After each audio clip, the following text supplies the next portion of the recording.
जय राधा माधव कुंज बिहारी जय राधा माधव कुंज बिहारी गोपी जन वल्लभ गिरिवरधारी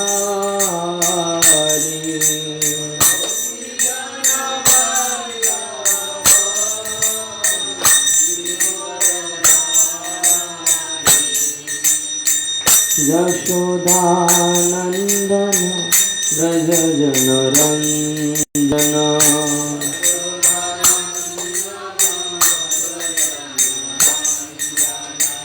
यमुना तीरो बनचारी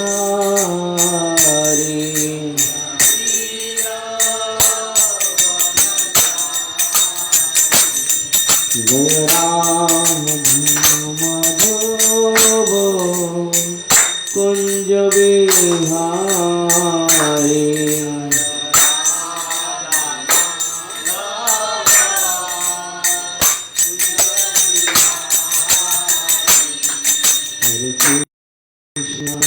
हरे कृष्ण कृष्ण कृष्ण हरे हरे हरे राम राम राम हरे हरे हरे कृष्ण कृष्ण कृष्ण हरे हरे हरे राम राम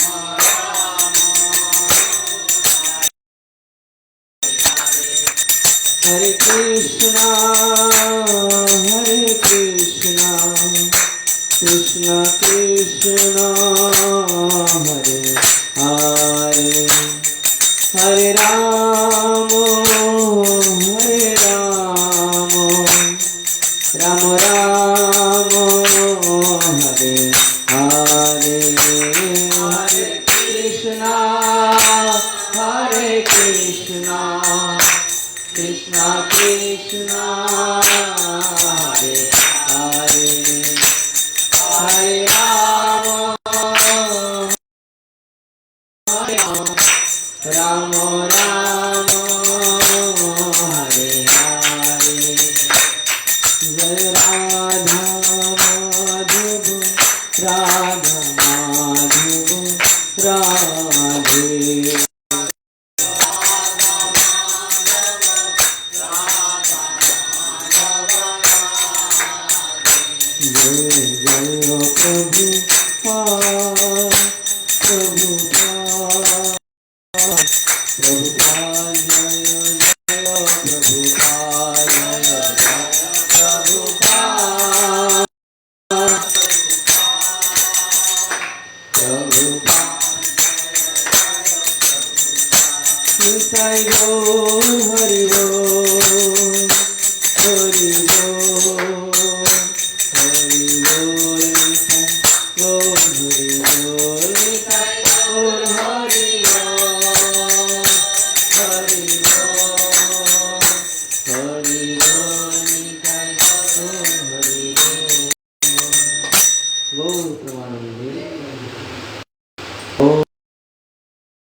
ज्ञानांजन शलाकया चक्षुरुन्मीलितं येन तस्मै श्रीगुरवे नमः श्रीचैतन्यमनोभीष्टं स्थापितं येन भूतले स्वयं रूप कदा मह्यं ददाति स्वपदान्तिकं वन्देऽहं श्रीगुरो श्रीयुतपदकमलं श्रीगुरून् वैष्णवांश्च श्रीरूपं साग्रजातं सहगण रघुनाथान्वितं तं सजीवं साद्वैतं सावधूतं परिजनसहितं कृष्णचैतन्यदेवं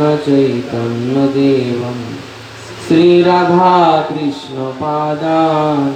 सहगण ललिता श्रीविशाखान्वितस्य नमो विष्णुपदाय कृष्णपृष्ठाय भूतले श्रीमते भक्तिवेदान्त स्वामिनिति नामिने नमस्ते सरस्वती देवे गौरवाणी प्रचारिणे निर्विशेष शून्यवादी पाश्चात्यदेशतारिणे वाञ्छाकल्पतरुभ्यश्च कृपासिन्धुभ्यैव च पतितानां पावनेभ्यो वैष्णवेभ्यो नमो नमः नमो महावदन्याय कृष्णप्रेमप्रदायते कृष्णाय कृष्णचैतन्य नाम्नि गौरतिसे नमः हे कृष्ण करुणा सिन्धु दीनबन्धो जगत्पते गोपेश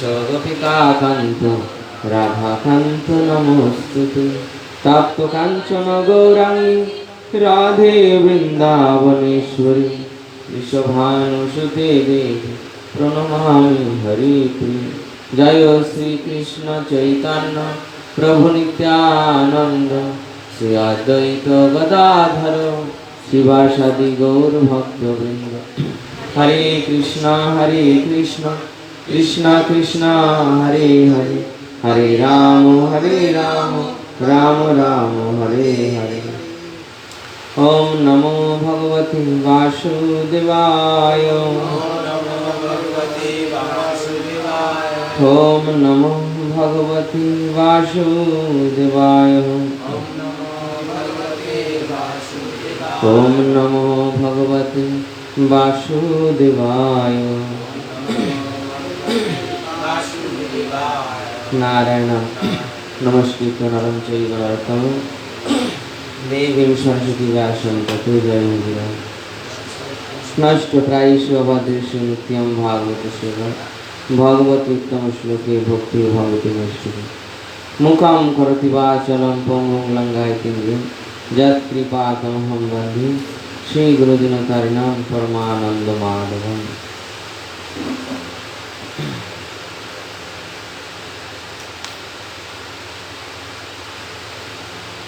श्रीमद्भागवतम प्रथम स्कंद तृतीय अध्याय 27 नंबर श्लोक 27 श्लोक ऋषयो मनोभो देवा मनुपुत्रा महोजशो कला सर्वे हरिरेव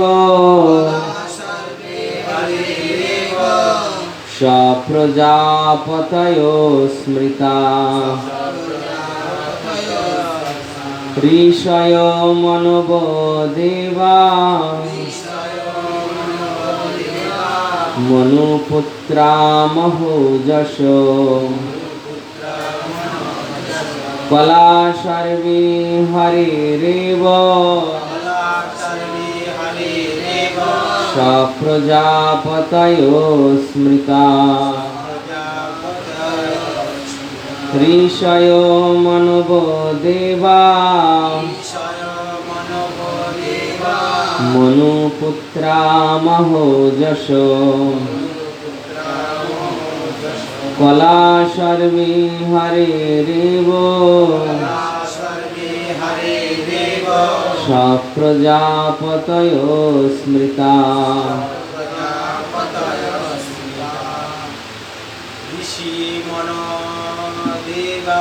ऋषि मनवो देवा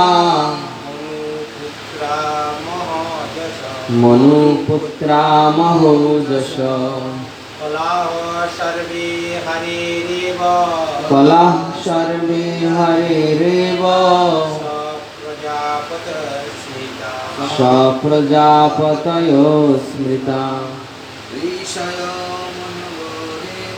ঋষয় মনবো দেবা মনুপুত্রা মহোযশ কলা সর্বে হরিরেব সপ্রজাপতয় স্মৃতা ঋষয় মনবো দেবা মনুপুত্রা মহোযশ কলা সর্বে হরিরেব সপ্রজাপতয় স্মৃতা ঋষয় মনবো দেবা মনুপুত্রা মহোযশ কলা সর্বে হরিরেব সপ্রজাপতয় স্মৃতা ঋষয় সমস্ত ঋষিরা মনব সমস্ত মনুরা দেবা সমস্ত দেবতারা মনুপুত্রা মনুর সমস্ত বংশধরেরা মহা ওজস অত্যন্ত শক্তিশালী কলা অংশের অংশ সর্বে সকলে হরে ভগবানে এব অবশ্যই সপ্রজাপতয় প্রজাপতিগণ সহ স্মৃতা জ্ঞাত। অনুবাদ: সমস্ত ঋষি মনু দেবতা এবং মনুর বংশধররা যারা বিশেষ শক্তি সম্পন্ন তারাও হচ্ছেন ভগবানের অংশ এবং কলা। প্রজাপতিরাও এই অংশ কলার অন্তর্গত। অনুবাদ বলবেন: সমস্ত ঋষি মনু দেবতা এবং মনুর বংশধরেরা যারা বিশেষ শক্তি সম্পন্ন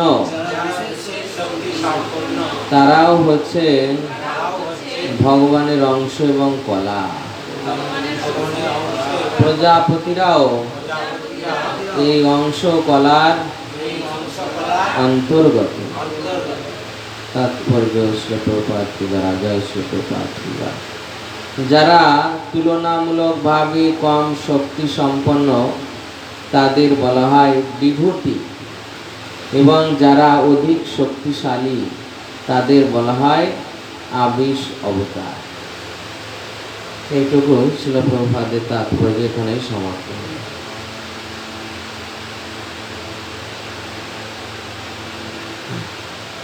এই শ্লোকে তাৎপর্যে বিশেষ কিছু আলোচিত হয়নি,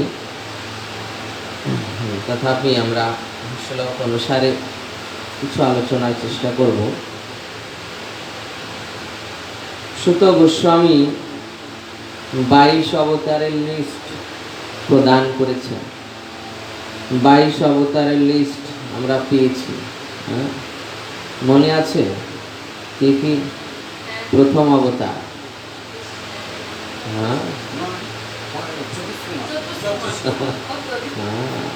এর মধ্যেই ভুলে যাচ্ছে। প্রথম অবতার চতুষ্কোমা, দ্বিতীয় অবতার ভগবান বরাহদেব, তৃতীয় অবতার দেবর্ষি নারদ মুনি, চতুর্থ অবতার ভগবান নরনারায়ণ ঋষি, পঞ্চম অবতার ভগবান কপিল দেব, তারপর ষষ্ঠ অবতার ভগবান ঋষভদেব, তারপর সপ্তম অবতার ভগবান যজ্ঞ, অষ্টম ভগবান দত্তাত্রেয়, অষ্টমে ঋষভদেব, আর ওই ষষ্ঠতে যজ্ঞ।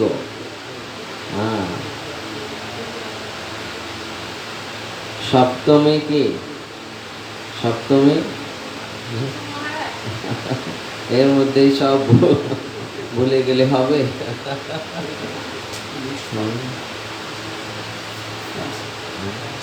এর মধ্যেই সব ভুলে গিয়েছি।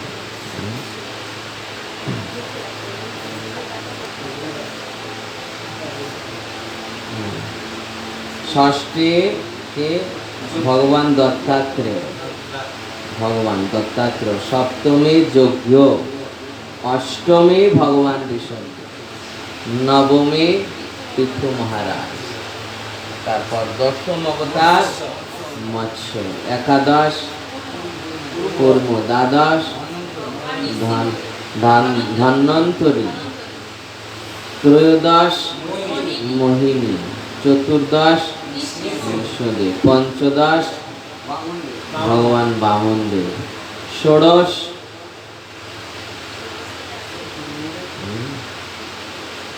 অবতার ভৃগুপতি পরশুরাম, তারপর সপ্তদশ ব্যাসদেব, অষ্টাদশ শ্রী রামচন্দ্র, ঊনবিংশতি শ্রী বলরাম, বিংশতি শ্রীকৃষ্ণ, একবিংশতি বুদ্ধদেব, একবিংশতি বুদ্ধদেব, দ্বাবিংশতি কল্কি অবতার, কলি নয় কল্কি অবতার। চর্চা না করলে ভুলে যেতে হবে।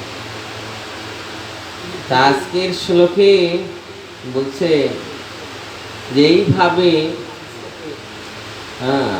এই জগতে এই তো অবতার, এর পরে আবার রয়েছে অবতারদের পরে আবার রয়েছে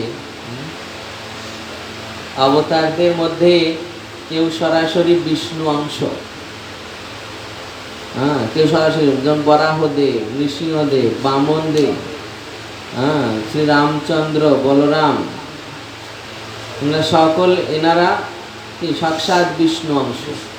মোহিনী সাক্ষাৎ বিষ্ণু অংশ, কূর্ম সাক্ষাৎ বিষ্ণু, মৎস্য বিষ্ণু। আবার সপ্তাবিশ অবতার রয়েছে, নারদ মুনি, চতুষ্বান, ব্যাসদেব, পৃথু মহারাজ, এনারা কি সপ্তাবিশ। ভগবানের বিশেষ শক্তি তাদের মধ্যে আবশ্যিত। পরশুরাম সপ্তাবিশ, ভগবানের বিশেষ শক্তি তাদের মধ্যে আবিষ্ট হয়েছে, প্রকাশ নয়। ভগবান তাদের হৃদয়ে নিজেকে প্রকাশ করেছেন আবিষ্ট হয়ে, তাদের হৃদয়ে এসে ওই শক্তিকে, মনে করুন ব্যাসদেবের দ্বারা ভগবত তত্ত্ব জ্ঞান প্রদান করবেন, জ্ঞান শক্তি রূপে তার মধ্যে প্রবিষ্ট হয়েছে। পরশুরামের দ্বারা এই ক্ষত্রিয়দের বিনাশ করবেন, এই জন্য ভগবানের ওই সংহার শক্তি তার মধ্যে প্রবিষ্ট হয়েছে। পৃথু মহারাজ রাজ শক্তি, রাজদণ্ড তার মধ্যে প্রবিষ্ট হয়েছে, ভগবানের সেই রাজ শক্তি, শাসন শক্তি। নারদ মুনির মধ্যে ভগবত ভক্তি, ভগবত ভক্তি আবিষ্ট হয়েছে। চতুষ্ছন্দের মধ্যে জ্ঞান শক্তি। এইভাবে এনারা হচ্ছেন কি সপ্তাবিশ, মানে আবিশ অবতার। এখানে বলা হচ্ছে যে এইভাবে যারা কম শক্তি সম্পন্ন তাদের বলা হয়েছে বিভূতি। বিভূতি কি?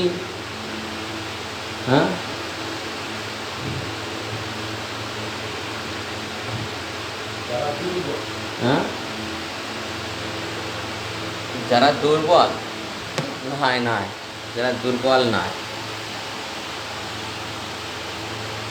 দুর্বল নয়, যারা কম শক্তি সম্পন্ন তাদের বলা হয় বিভূতি। যারা কম শক্তি সম্পন্ন, কেন না তাদের মধ্যে কিছু বিশেষ ক্ষমতা, মানে তারা জীব, কিন্তু তাদের মধ্যে কিছু বিশেষ ক্ষমতা রয়েছে, বিশেষ ক্ষমতা রয়েছে তাদের মধ্যে। কি ক্ষমতা? সাধারণ মানুষ থেকে অসাধারণ ক্ষমতা। যেমন বিভূতি, কিছু বিভূতির নাম বলতে পারবেন?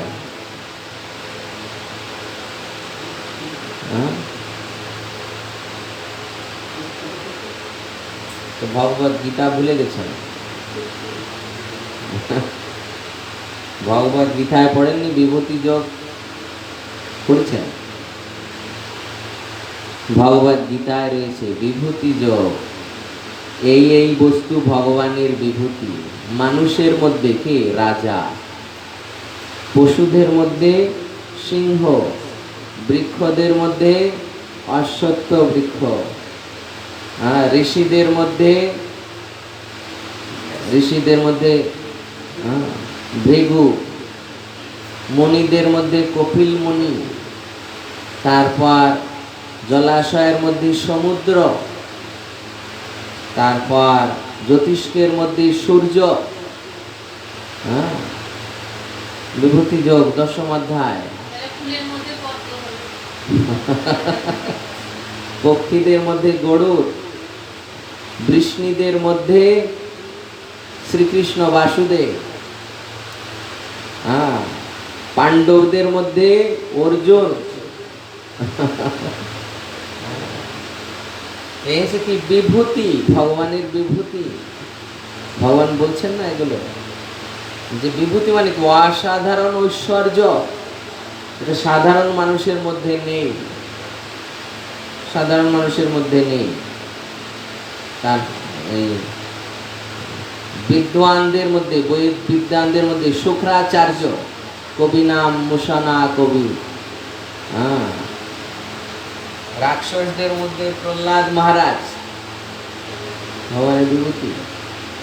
এই রকম এই বিভূতি বলা হচ্ছে কাদের? যারা সাধারণত কম শক্তি সম্পন্ন,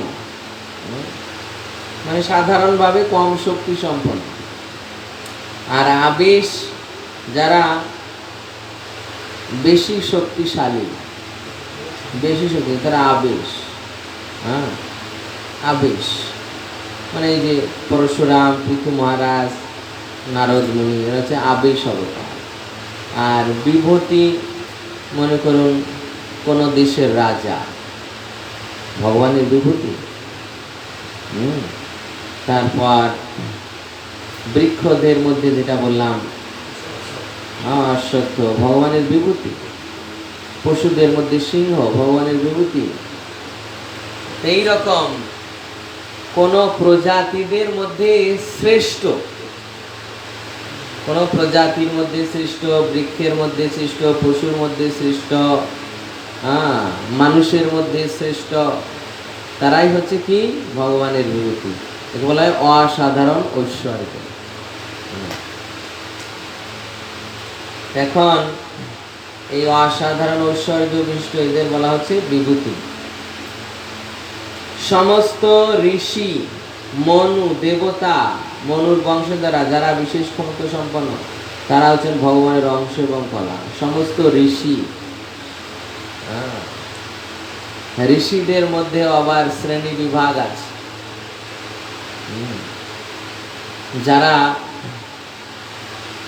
সাধারণ ঋষি, সাধারণ ঋষি, তো তারা এই সাধারণত ওই যম, নিয়ম, আসন, প্রাণায়াম, প্রত্যাহার, ধ্যান, ধারণা এই করে নিজেকে নিয়ন্ত্রণ করার চেষ্টা করছেন। এই ঋষিদের নানা ঋষি, শাস্ত্রে বলছে নানা ঋষির নানা মত, নানা মুনির নানা মত। এই ঋষি থেকে যখন তিনি আর একটু উচ্চ স্তরে যাবেন, তখন তাকে মুনি বলা হবে। মুনি মানে তিনি মৌন, মৌন, মৌন অবলম্বন করেছেন। মৌন মানে তিনি আর কথা বলবেন না, তিনি আর কথা বলবেন না, মৌন। কিন্তু বৈষ্ণব জগতে মুনি মানে কথা না বলা, না, মানে জড় বিষয়ে আলোচনা না করা, কৃষ্ণ সম্বন্ধিত বিষয় তিনি আলোচনা করতে পারেন। দেবতা, এই যে ঋষিরা, এই ঋষিরা ব্রহ্মার মানস পুত্র, 10 ঋষি। এরা হচ্ছে আদি ঋষি। এনাদেরও আদিতে ছিলেন এই সনত কুমার আদি।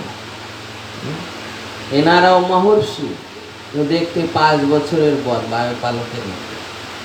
এরপর শিবের উৎপত্তি, তারপর ব্রহ্মা তার বিভিন্ন অঙ্গ থেকে, মন থেকে 10 ঋষিকে প্রকট করেন। ভৃগু, অত্রি, অঙ্গিরা, বশিষ্ঠ, এইরকম মরিচি, এরকম 10 জন ঋষিকে প্রকট করেন। তেনারা হচ্ছে আদি প্রজাপতি, এই 10 ঋষি। কারণ মনু তিনিও ব্রহ্মারই পুত্র। তিনিও ব্রহ্মারই পুত্র। এইরকম ব্রহ্মার একদিনে 14 জন মনু আছে। 14 জন মনু। স্বয়ম্ভুব মনু, শরচিষ মনু, তামস মনু, এইরকম ভাবে 14 জন মনু আছে। এবং এই যে মনু এক একটা কিন্তু পোস্ট, এই পোস্টে একজন বিশেষ ব্যক্তিকে বসানো হয়। স্বয়ম্ভুব মনু ছিলেন সরাসরি ব্রহ্মার পুত্র। তিনি ব্রহ্মার ডান অঙ্গ থেকে প্রকাশিত। কিন্তু আমাদের বর্তমান মনু, বৈবস্বত মনু, ইনি হচ্ছেন সূর্যদেবের পুত্র, বিবস্বনের পুত্র বৈবস্বত। ওই পোস্ট তিনি ধারণ করেছেন, বৈবস্বত মনুর পোস্ট। এইভাবে ঋষি, মনু, এরপর দেবতারা স্বর্গলোকে নিবাস করেন। এই দেবতাদের মধ্যে আবার শ্রেণী বিভাগ রয়েছে। মানে উচ্চ স্তরের দেবতা আর কিছুটা নিম্ন স্তরের দেবতা। নিম্ন স্তরের দেবতা হচ্ছে কি, এই সিদ্ধ, চারণ, গন্ধর্ব, অপ্সরা, আদি। এনারা আমাদের ঠিক উপরের লোকে, ভূবর লোকে নিবাস করেন। ভূবর লোকের নিবাসী যারা সিদ্ধরা অনেক সিদ্ধি জানেন। অনেক সিদ্ধির প্রভাবে অনেক বিশেষ বস্তু, তারপরে হাওয়াতে ওড়া, আগুনের মধ্যে প্রবেশ করা, তাদের এই সিদ্ধি আছে। এই জন্য তারা এই প্রকার কার্য করতে পারে। সিদ্ধ, চারণ, গন্ধর্ব। চারণ তারা হচ্ছে কবিত্ব প্রধান। ছন্দ আকারে কথা বলবেন, কবিত্ব করে কথা বলবেন, কবিতা রচনা করবেন, এরকম চারণ। গন্ধর্বগণ গান গাইবেন অত্যন্ত সুললিত ছন্দে, 36 প্রকার রাগরাগিনী দিয়ে তারা গান গাইবে। কোথায়? স্বর্গলোকে। সকল স্বর্গলোকে গান গাইতে যান। থাকেন এসে ভূবর লোকের উপর স্বর্গলোক। সিদ্ধ, চারণ, গন্ধর্ব।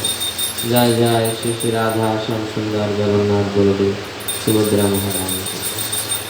সিদ্ধ, চারণ, গন্ধর্ব।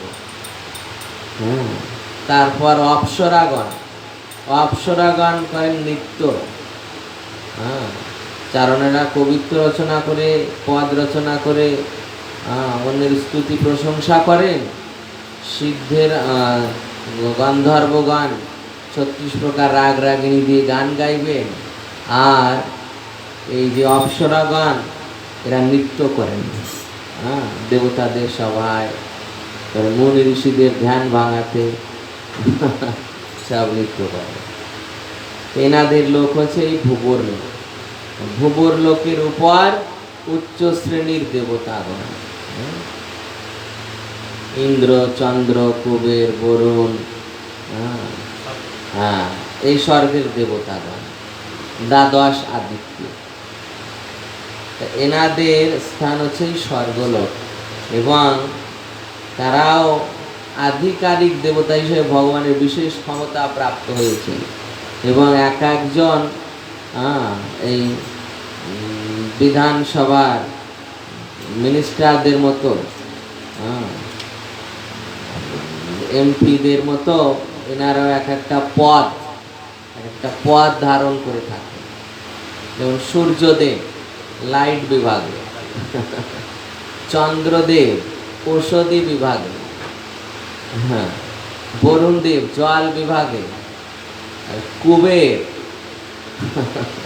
কুবের হচ্ছে ধন বিভাগে, মানে অর্থ সম্পদের বিভাগে, ইন্দ্র স্বর্গলোকের রাজা আবার বৃষ্টি বিভাগে,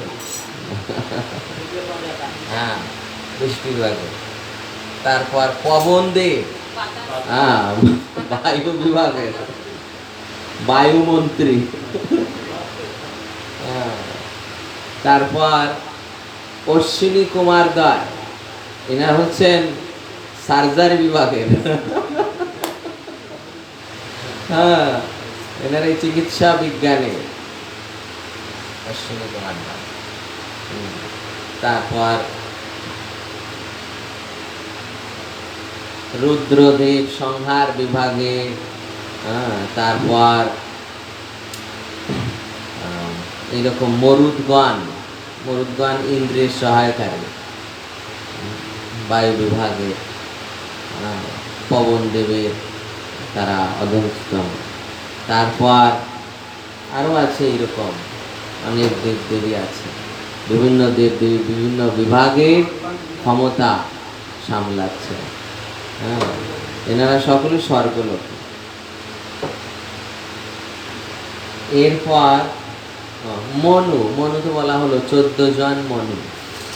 তো এই 14 জন মনু ব্রহ্মার একদিনে তারা রাজত্ব করবেন, এক একজন প্রায় 72 চতুর্যুগের কাছাকাছি।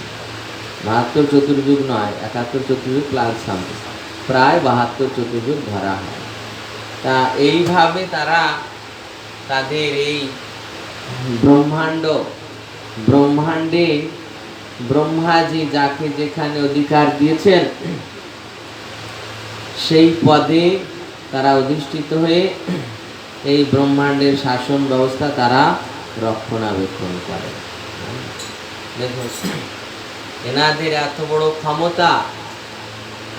ক্ষমতা হওয়া সত্ত্বেও স্বর্গলোকের রাজা ইন্দ্র, তাকেও মাঝে মাঝে স্বর্গলোক থেকে বিতাড়িত করা হয়। এই যে বলি মহারাজ আক্রমণ করলো, ভয়ে পালিয়ে যেতে হলো। হিরণ্যকশিপু আক্রমণ করেছিল, ভয়ে পালিয়ে যেতে হলো। এই রকম যত ইতিহাসে বড় বড় অসুর, বৃত্তাসুর, যত বড় বড় অসুর, তারা ওই স্বর্গরাজ্য আক্রমণ করে নিয়েছে। স্বর্গরাজ্য আক্রমণ করেছে। কংস স্বর্গরাজ্য আক্রমণ করে ইন্দ্রকে পরাজিত করে দিল। রাবণের পুত্র ইন্দ্রজিৎ ইন্দ্রকে পরাজিত করে বন্দী করে নিয়ে ব্রহ্মাজি এসে ছাড়িয়ে দিলেন, তারপর নাম হলো ইন্দ্রজিৎ। এইভাবে যত বড় বড় অসুর হয়েছে তাদের লক্ষ্য থাকে কিভাবে ওই স্বর্গের সিংহাসন আমি লাভ করব। কিন্তু এইসব অনিত্য। তথাপি যেহেতু অসুরদের আর তো এই চিন্তা নেই যে ভগবত ধাম বলে কোনো স্থান রয়েছে যা নিত্য। আর অসুরদের স্বভাব কি? কর্তাহমিতি মন্যতে, আমি কর্তা, আমি রাজা, আমি কারো অধীনস্থ থাকতে শিখিনি, আমি কারো অনুগত থাকতে শিখিনি, সকলে আমার অনুগত থাকবে, সকলে আমার আন্ডারে থাকবে, আমি হব এই ব্রহ্মাণ্ডের একচ্ছত্র সম্রাট। এই হচ্ছে অসুরদের বিচার। আর তাই তারা এইরকম স্বর্গরাজ্য বারবার আক্রমণ করে। কতবার ইন্দ্রকে পালিয়ে যেতে হয়েছে ঠিক নেই। আবার সেটা বুঝতে পেরেও যে এটা অনিত্য, তারও বৈরাগ্য হয় না, কেননা আসক্ত, জড় বিষয়ের প্রতি আসক্ত। রাজা হওয়া, সম্রাট হওয়া, স্বর্গের রাজা, স্বর্গের রাজা, স্বর্গের রাজা, স্বর্গের রাজা, স্বর্গের আসন, এর প্রতি এত আসক্ত। তারপর এটা স্বাভাবিক আকর্ষণ হয়ে যায়। ঐশ্বর্যের মধ্যে থাকলে তাদের স্বাভাবিক আকর্ষণ হয়ে যায় ওই ঐশ্বর্যের প্রতি। তাদের বিবেক নষ্ট হয়ে যায়, বুদ্ধি নষ্ট হয়ে যায়। দেখবেন যে বেশিরভাগ ধনী সম্ভ্রান্ত কুলদ্ভূত ব্যক্তি, তাদের এই ভক্তি প্রদান মন নেই, বা ভগবানকে দেওয়ার স্বাভাবিকভাবে সাধারণভাবে তাদের সেই মন নেই। গরিবেরা বা মধ্যবিত্ত শ্রেণী তারা যেমন ভগবানকে দেয়, ভগবানের জন্য অর্থ প্রদান করে বা দান ধ্যান আদি কোনো কিছু করে, ধনী শ্রেণী তারা স্বাভাবিকভাবে সেই প্রকারভাবে তারা করতে পারে না, কেননা তাদের ধন থাকলেও কি মন নেই। ধন আছে, মন নেই। আমাদের এই গ্রাতে শুনলাম ছেলে মেয়ে নেই, এক একজনের কতজন আছে, কোটি কোটি টাকার বিজনেস, একটি টাকাও ভগবানকে না, অথচ ব্যাংকে কোটি কোটি টাকা পড়ে আছে। বৃদ্ধ হয়ে গিয়েছে, এখনো ব্যবসা করছে, ব্যাংকে কোটি কোটি টাকা পড়ে আছে, একটা টাকাও ভগবানকে দেয়, ভগবানের প্রতি মন নেই। আর ভগবান তাদের কাছ থেকে নিতেও চান না। এই প্রকার ব্যক্তিদের কাছ থেকে নিতেও চান না। এই জন্য তাদের ওই টাকা ওই ব্যাংকে পৌঁছেই নষ্ট হয়, সরকার বাজেয়াপ্ত করে নেয় মৃত্যুর পর। পদ, পজিশন, ঐশ্বর্য, এটা যদি সৎ ব্যবহার হয় তবে তো ভালো, আর অসৎ ব্যবহার হলে তার ফল ভোগ করতে হয়। যেমন অসৎ ব্যবহার হয়েছিল পদে, এই যে স্বর্গের পদ, ইন্দ্র যখন বৃত্তাসুরকে সংহার করেছিল তখন মূর্তিমান পাপ ইন্দ্রের পিছন পিছন ছুটছে, চণ্ডালিনী রূপে মূর্তিমান পাপ ইন্দ্রের পিছন পিছন ছুটছে। ইন্দ্র ভয়ে কোথাও পলায়ন করতে না পেরে চলে গিয়েছেন মানসরোবরে। সেখানে গিয়ে কমল নালের ভিতর, ওই জলের মধ্যে গিয়ে কমল নালের ভিতর বসে লুকিয়েছেন নিজেকে। পাপী চণ্ডালিনী, সে মূর্তিমান পাপ, কিন্তু সেই কমল নালীর ভিতর আর প্রবেশ করতে পারবে, কারণ ওটা লক্ষ্মী দেবীর স্থান, তাই ওর ভিতর আর প্রবেশ করতে পারছে না। আর ইন্দ্র ওখানে যে কমল নাল থেকে বার হতেও পারছে না, আর তাকে অগ্নিদেব কোনো আহার্য পৌঁছাতে পারছে না। দেবতারা কি গ্রহণ করে? এই যজ্ঞ ভাগ তারা গ্রহণ করে। অগ্নিতে আহুতি দিলে অগ্নিদেব ওই ইন্দ্রের কাছে পৌঁছে যায়, কিন্তু ইন্দ্র তো রয়েছে কি জলের ভিতর, সেখানে অগ্নিদেব পৌঁছাতে পারছে না। তাই 1000 বছর ওই ইন্দ্রকে অনাহারি থেকে ওই কমল নালের ভিতর থাকতে হবে, 1000 অনাহারি। এর মধ্যে ব্রহ্মাজির অনুরোধে দেবতাগণ এই মর্তলোকে এসে হ্যাঁ, মর্ত্যলোকে তখন একজন বিখ্যাত রাজা ছিলেন এই পাণ্ডবদের বংশে, পাণ্ডবদের উত্তরাধিকারী, মানে পূর্বপুরুষ নহুষ মহারাজ। নহুষ মহারাজ তো তাকে এসে রাজা করেছেন। দেবতারা এসে বলছেন, চলুন হে মহারাজ, আপনি আমাদের স্বর্গলোকে চলুন, ওখানে গিয়ে রাজা হবেন, স্বর্গের রাজা হবেন। মর্ত্যলোকে যখন ছিলেন তখন ধর্ম অনুষ্ঠান আদি করতেন, সৎ ছিলেন, হ্যাঁ, ব্রাহ্মণ পরিবারবর্গ সকলকে নিয়ে ধর্ম অনুষ্ঠানে যুক্ত ছিলেন। তাই দেবতারা ব্রহ্মার নির্দেশে এসে তাকে নিয়ে গেলেন স্বর্গলোকে রাজা করতে। স্বর্গলোকে গিয়েছেন, স্বর্গলোকে গিয়ে ইন্দ্রের আসনে বসানো হয়েছে তাকে, ইন্দ্রের আসনে বসানো হয়েছে। হ্যাঁ, যে আসনে ইন্দ্র থাকতে কাউকে বসতে দিত না, নহুষ মহারাজকে সেই আসনে বসানো হয়েছে। তারপর দেবতারা এসে প্রণাম করে পায়ের ধুলি নিচ্ছে। হ্যাঁ, মুনি ঋষিরা তার সামনে দাঁড়িয়ে তাকে বৈদিক উপদেশ শোনাচ্ছেন এইসব। তারপর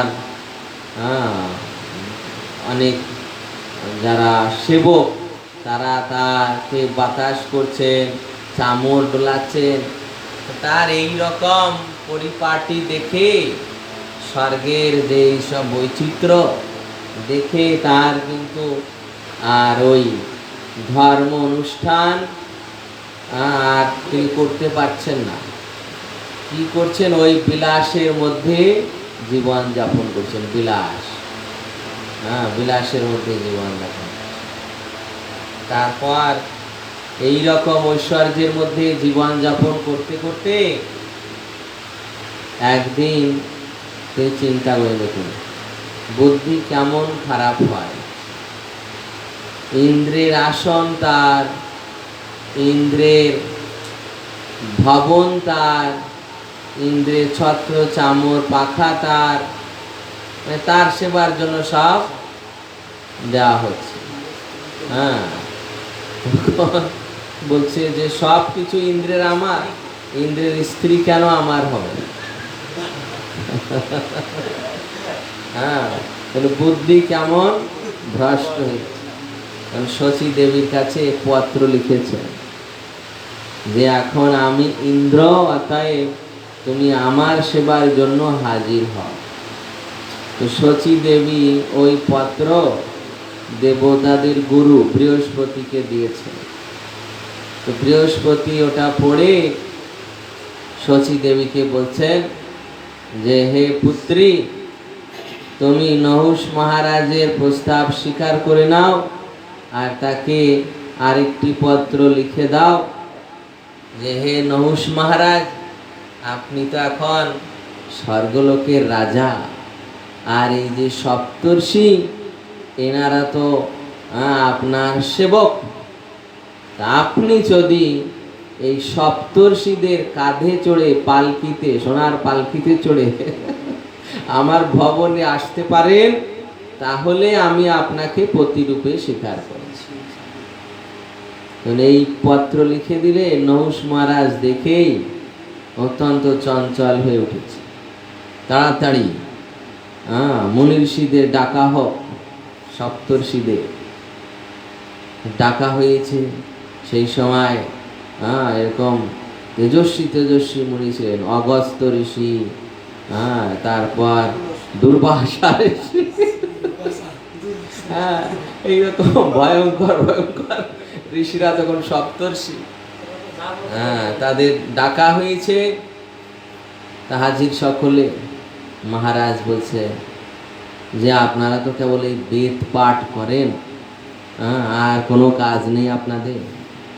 তা আপনারা আমার এই পালকি বহন করতে হবে, আমাকে শচীর ঘরে নিয়ে যেতে হবে। আপনারা এই পালকি বহন করুন। সোনার পালকি তখন 4 জন সামনে আর 3 জন পিছনে, এইরকম ভাবে 7 জন বিজয়ী সপ্তর্ষি তারা এই বহন করেছে।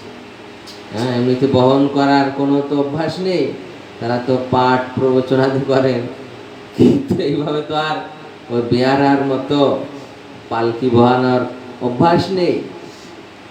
এখন 3 জন 4 জন সামনে 3 জন পিছনে করে উপরে ধারণ করে কাঁধে চড়ে বইছেন, আর নহুষ মহারাজ ওই পালকিতে উঠেছে, আর ঋষিরা তাকে বহন করে নিয়ে যাচ্ছে।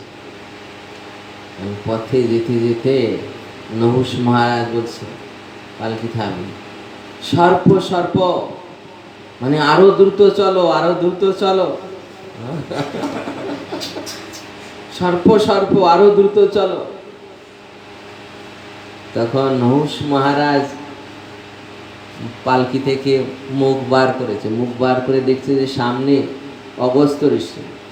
অগস্ত্য ঋষি শুনে কে বলছেন, আরো জোরে চলুন, আরো জোরে চলুন, সর্প সর্প।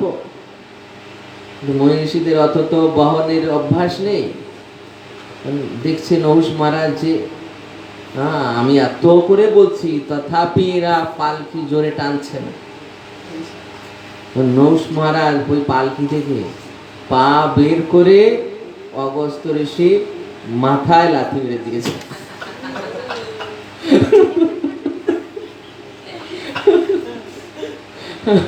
সর্প সর্প, আমি বলছি জোরে চলো, আর আপনারা এইভাবে জলদি যাচ্ছেন না। তখন কি করেছে, অগস্ত্য ঋষির মাথায় লাথি মেরে দিয়েছে। অগস্ত্য মুনি বলছে যে পালকি রাখো, পালকি রাখো। সমস্ত ঋষি পালকি রেখেছে।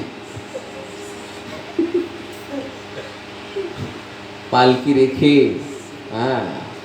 ওই হাতে জল নিয়ে, হাতে জল নিয়ে, সর্প সর্প, তুমি এখনই সর্প হয়ে যাও।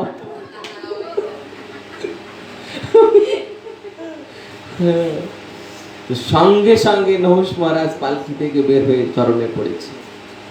হে মুনি, হে মহর্ষি, হে মহাত্মা, আমাকে ক্ষমা করুন, আমাকে ক্ষমা করুন, আমাকে ক্ষমা করুন, আমার দ্বারা বড় অন্যায় হয়ে গিয়েছে, আমার দ্বারা বড় অন্যায় হয়ে গিয়েছে, আপনি আমাকে ক্ষমা করুন, আপনি আমাকে ক্ষমা করুন।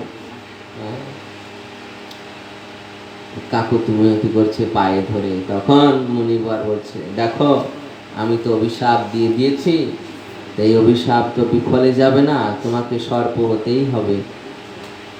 অতএব তুমি মহা অজগর সর্প হবে, আর তোমার ভোজনের ব্যবস্থাও করে দিচ্ছে, আর তোমার উদ্ধারের ব্যবস্থাও করে দিচ্ছে। তোমার সম্মুখে যখন শেষ বিকালের দিক যদি কেউ আসে, তোমার এই চঙ্গুল থেকে তোমার মুখ তুমি যখন ধরবে, কাউকে জড়িয়ে ধরবে, তখন তোমার কাছ থেকে কেউ পালিয়ে যেতে পারবে না, যতই শক্তিশালী জীব হোক না কেন। আহারের ব্যবস্থা করে দিলেন। এরপর বলছে উদ্ধারের ব্যবস্থা, তুমি দণ্ডক বনে তুমি সর্প হয়ে জন্মগ্রহণ করবে। আর সেই সময় যখন তুমি কোনো শ্রেষ্ঠ ব্যক্তির সঙ্গে কথা বলবে, শ্রেষ্ঠ ব্যক্তির সঙ্গে কথা বলতে পারবে, তখনই তোমার উদ্ধার হবে। আর তুমি যে এই যে সর্প হয়েছ, কি জন্য হয়েছ, আমার আশীর্বাদে সব তোমার স্মরণ থাকবে, কি জন্য তুমি সর্প হয়েছ। তো সেই যে নহুষ মহারাজ, সেই স্বর্গ রাজা ছিল, ধন পদ পজিশন তাকে কোথায় নিয়ে গেল।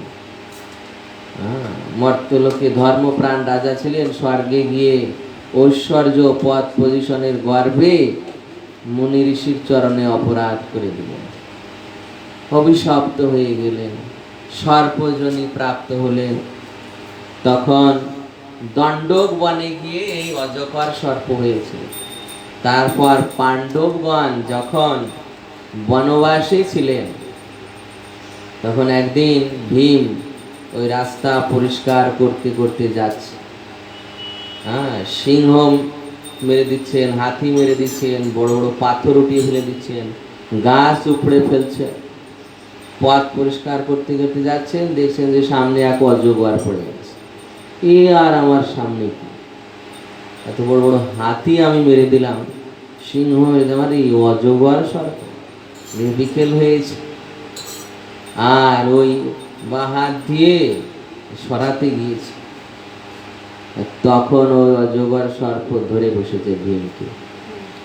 10,000 হাতির শক্তি ভীমের গায়ে, তথাপি ওই সর্প ধরেছে ভীমকে পেঁচিয়ে পেঁচিয়ে, এমন ভাবে ধরেছে যে ভীম মরার মতো পড়ে আছে, আর শক্তি নেই। 10,000 হাতির শক্তি ভীমের গায়ে, আর সেই সর্প ধরেছে, আর নড়ার মতো শক্তি নেই। যুধিষ্ঠির মহারাজ সন্ধ্যাকালে খুঁজতে খুঁজতে চলে এসেছেন, দেখছেন পথ করে দিয়েছে। এসে দেখছেন, পথের শেষে এসে দেখছেন যে ওই মহা অজগর সর্প ভীমকে ধরে ফেলেছে। যুধিষ্ঠির মহারাজ চিন্তা করেছে যে ভীমকে বোধহয় মেরেই ফেলেছে। তখন যুধিষ্ঠির মহারাজ ওই সর্পের হাব ভাব দেখে দেখছে যে এই সর্প মনে হয় কিছু বলতে চাইছে। তখন যুধিষ্ঠির মহারাজ জিজ্ঞাসা করছেন যে আপনি মনে হয় কোনো অধঃপতিত জীব, বলুন কে আপনি, কে আপনি, এইভাবে আমার ভ্রাতাকে আপনি ধরে আছেন, আপনি তাকে ছেড়ে দিন, বলুন আপনি কি। তখন ওই সর্প চিন্তা করছে যে যুধিষ্ঠির মহারাজের থেকে আর শ্রেষ্ঠ ব্যক্তিকেই হবে, এনার সঙ্গে কথা বললে আমার এই সর্পজনী থেকে মুক্ত হবে। তখন নহুষ মহারাজ ওই সর্পরূপে বলছে, হে মহারাজ, আপনি জানতেন যে আপনার পূর্বপুরুষ নহুষ নামে একজন রাজা ছিল? নহুষ নামে একজন রাজা ছিল। যুধিষ্ঠির মহারাজ, হ্যাঁ আমাদের পূর্বপুরুষ। তা আমি সেই নহুষ, আমি সেই নহুষ যে স্বর্গলোকের রাজা হয়েছিল। আপনি সেই নহুষ মহারাজ, আপনার এইভাবে এই দুর্গতি কিভাবে হলো?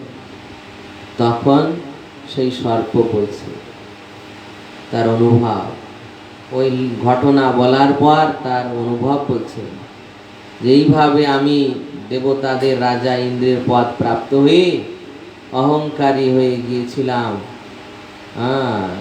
তারপর মুনির চরণে এইভাবে অপরাধ করি, মুনি আমাকে দণ্ড দেন, আর আমার উদ্ধারের পথও বলে দিয়েছিলেন, আর আমার আহারের ব্যবস্থা করে দিয়েছে। তা আপনার ভাইকে আমি হত্যা করিনি, আমি চাইছিলাম যে আপনার সঙ্গে আমি কথা বলবো, তাই তোমার ভাইকে আমি ধরেছি, একে আমি সংহার করিনি। অতএব আমার কিছু প্রশ্নের তুমি উত্তর দাও। ব্রাহ্মণ কি অনুসারে হয়? প্রশ্ন করেছেন, এইভাবে এক একটা প্রশ্ন করেছেন। যুধিষ্ঠির মহারাজ উত্তর দিয়েছেন, জন্ম অনুসারে নয়, গুণ কর্ম অনুসারে। যুধিষ্ঠির মহারাজ এক এক করে উত্তর দিচ্ছেন। তারপর যুধিষ্ঠির মহারাজ লাস্টে জিজ্ঞাসা করছেন যে আপনি এই যে সর্প হলেন, আপনি আপনার নিজের অনুভব ব্যক্ত করুন। তখন ওই সর্পরূপী নহুষ মহারাজ বলছেন যে এই জগতে ধন, পদ, পজিশন এর গর্ব এত ভয়ঙ্কর যে মানুষকে বিপথে পরিচালিত করে। এই জন্য সকলের সাবধান হওয়া প্রয়োজন। এইভাবে দেখুন, সেই ইন্দ্র পরবর্তীতে সে ওই 1000 বছর দণ্ডভোগ করার পর এসে আবার স্বর্গের রাজা হল ওই, কিন্তু তার বৈরাগ্য হলো না যে অনিত্য স্বর্গ কি করব। জয় জয় জগন্নাথ গুরুদেব সুভদ্রা মহারানী কি জয়, শ্লোক পাঠ কি জয়, নিতাই গৌর তোমার। তো এইভাবে ভগবানের অংশ কলায় অবতারগণ, আবার অংশের অংশকে কলা বলা হয়। এইরকম আবেশ অবতার রয়েছেন, মনুগণ রয়েছেন, তারপর ভগবানের সপ্তাবিশ অবতার। এই সমস্ত বিস্তার করে ভগবান এই জড় জগতের সৃষ্টি লীলা পরিচালনা করছেন। তিনি স্বয়ং কিন্তু এই সৃষ্টি লীলা করেন না, স্বয়ং নিজে হাতে করেন না, তিনি তার প্রতিনিধিদের মাধ্যমে করেন। প্রতিনিধিদের মাধ্যমে, স্বয়ং ভগবান নিজে করেন না, তার প্রতিনিধিদের মাধ্যমে করান। তা সেই প্রতিনিধিগণ এখানে বিভিন্ন বিভিন্ন ক্যাটাগরি রয়েছে। ঋষি, মনু, দেবতা, মনুপুত্র, ইন্দ্রের পুত্র। যেমন স্বর্গলোকে আগেই বলা হয়েছে যে স্বর্গে এই ব্রহ্মাণ্ড পরিচালনার জন্য 6টি আসন। 6টি আসন কে কে? প্রথম আসন মনু মহারাজ, দ্বিতীয় আসন মনুপুত্রে, তৃতীয় আসন ইন্দ্রে, তারপর চতুর্থ আসন ইন্দ্রপুত্রগণ, পঞ্চম আসন সপ্তর্ষি, ষষ্ঠ আসন মন্বন্তর অবতার।